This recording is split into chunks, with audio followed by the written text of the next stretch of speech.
qabsoota na keessatti namni ati beektii irraafuu dadhabte haddagatame irraanfatame yoo ijoollee qabattellee si duraa mul'atu silaa hedduudha mee tokko naa jalqabnu eenyurraa haafnu.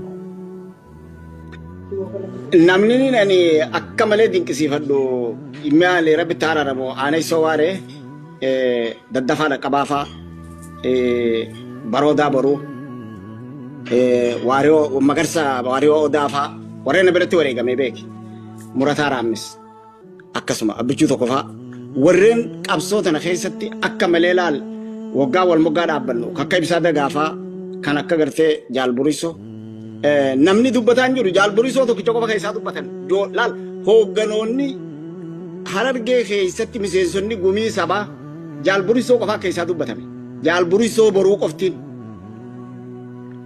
laal jaalburisoo qofaa dubbatame jechuudha miseensa gumii sabaa tokko kan namni maqaa dha'een jiru kan ajajoota cibirraa kan birgeediidhaa kan kutaa keessatti hojjetu tokko namni maqaa dha'een jiru namni maqaa dha'ame nama sadi qofaan dhaga'an jaal nadii kan diitti kireen dhabamsiifte jaalburisoo jaal guutamaa hawaas jara hanga kana qofa xiqqoo kana namni irra deddeema namni maqaa dha'e tasumaa hin jiru maaliif kun ta'een hooggantootuma nu dura ture saniihu gaafii natti ta'an waan kun dhabameef miidiyaan rabbanii taasawanii wanni isaan haasawan ta biraati jaallan isaan biraa wareegaman gattaa'ee namni dubbate hin jiru jechuudha. Kuni anis osoo maaliif hin irraa yaadadha seeta baalee keessatti tikireen akkanatti isaan bira baatee kuttee nu bira baatee kutteeti hay ummanni dhufee aboo rabbiin isin baasee jennaan isii rabbiin baasee je nu qofa rabbiin baasee jeen goota akkasiitu jira jechuudha. Isii rabbiin baasee je duuba namoota akkanaa hundaatu jira jechuudha.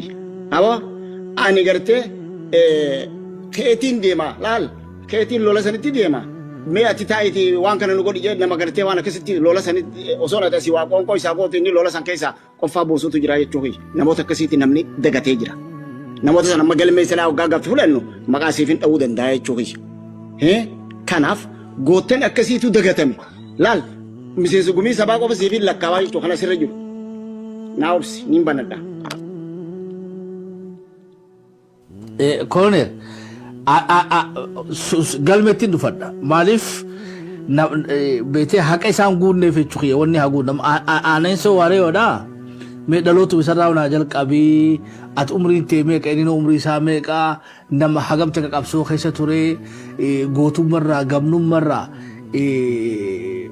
beekan dubbii magaalaa nama nyaaturraa asirraa ta'uu nama biraarraa ta'uu ani hin beeku wanni inni guddoo wanni inni je'e keessaa aboo yoo beetee hiree yoo silaan nuti dabarraadha beekee jira bara akka bilisumma sanuu inni arkuun teenyelleef beekee jira jechuudha.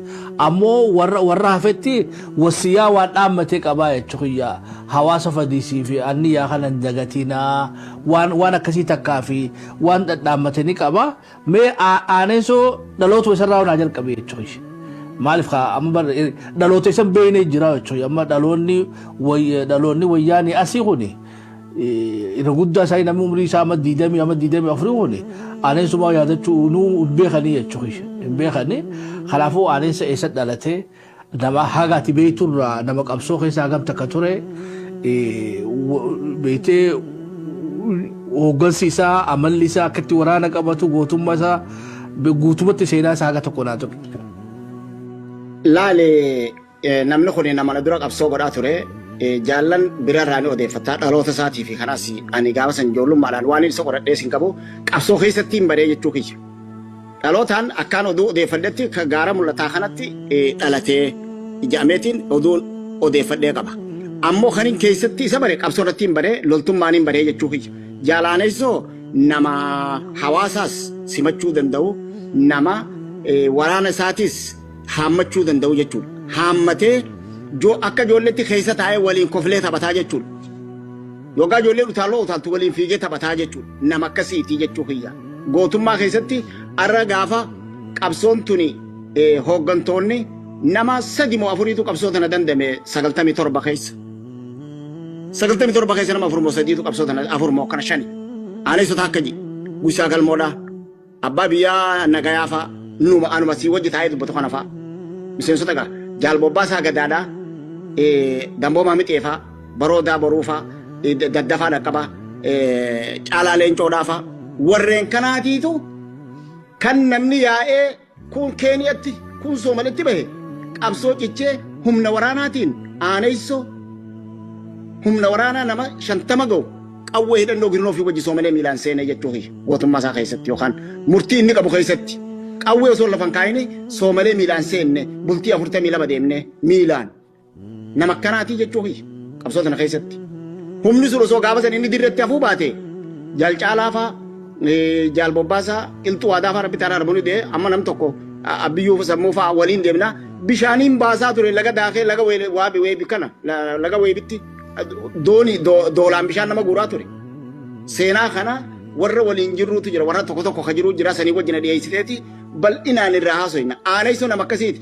gaafa namni re'ee hooggantoonni waraana bira kara Keeniyaa kuteechiin Maqdishoo dhaqe aaneessoo faa warra waraana sanni irratti hafee hora sabaa kan 98 keessa hora 98 keessa akkasitti taa'esan Maqdishootti hora taa'esan warra silaa waan sanni irraa bu'aa waan san godhee irraa tokko jechuudha osoo gaafa waraanni sun achiin seenuu baate korri sun godhamu addi bilisummaa Oromoo gaafa san achitti irraan hafaa jechuudha seenummaan isaatu seenaa qofa osoo hin ta'in jaarmeenyi sun achitti dhaabama gaafa warra san irratti waan san godhee jechuudha jaal mul'is gadaa ammaas jaal mul'is gadaa kana gaafa Soomalitti wareegamu ilma mucaa ganda keenyaa kan isaa wajji rasaafni mataa kana dhee cinaan itti naafamee amma lubbuun jiru jira jechuudha biyya keessa kan mul'isii wajji gaafa san dhaawame kan lubbuudhaan jiru hin dubbatu afaan hidhamee narfiitti tuqame kakkasii jira jechuudha kan akkasiisan ka yaadatu nuu kanaa jechuudha amma burqa jira mucaan sun amma namni isa quba qabu hin jiru